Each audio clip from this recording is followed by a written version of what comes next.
In a narration found in Sahih Bukhari, number 6014, the Holy Prophet Muhammad, peace and blessings be upon him, advised that he was encouraged to treat neighbors kindly to such an extent that he thought that a neighbor would become an heir of their Muslim neighbor. Unfortunately, this duty is often neglected even though treating one's neighbor kindly is an important aspect of Islam. First of all, it is important to note that a person's neighbor in Islam includes all those people who are living within 40 houses in each direction to a Muslim's home.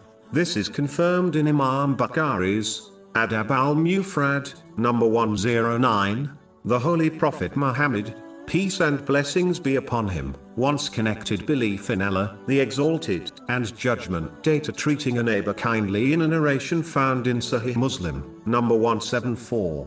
This narration alone is enough to indicate the seriousness of treating neighbors kindly. A narration found in Imam Bukhari's Adab al-Mufrad, number 119, warns that a woman who fulfilled her obligatory duties and offered much voluntary worship would go to hell because she mistreated her neighbors through her speech. If this is the case for the one who harms their neighbor through words, can one imagine the seriousness of physically harming one's neighbor?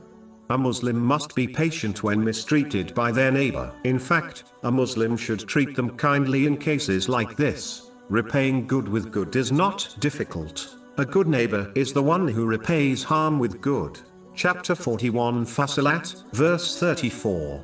And not equal are the good deed and the bad. Repel evil by that deed which is better, and thereupon, the one whom between you and him is enmity, will become as though he was a devoted friend.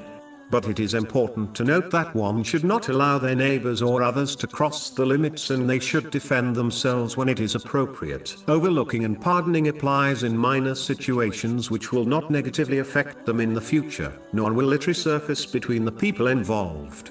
Again and again, a Muslim should respect the private space of their neighbor's property, but at the same time greet them and offer them help without being too intrusive. They should be supported by whatever means is available to a person, such as financial or emotional support. A Muslim should conceal the faults of their neighbors when there will be no negative consequences. The one who conceals the faults of others will have their faults concealed by Allah, the Exalted, and the one who exposes the faults of others, Allah, the Exalted, will expose their faults and publicly disgrace them. This is confirmed in a narration found in Sunan Abu Dawood, number 4880. To conclude, one must treat their neighbor in a way they desire their neighbors to treat them, which includes showing kindness and respect.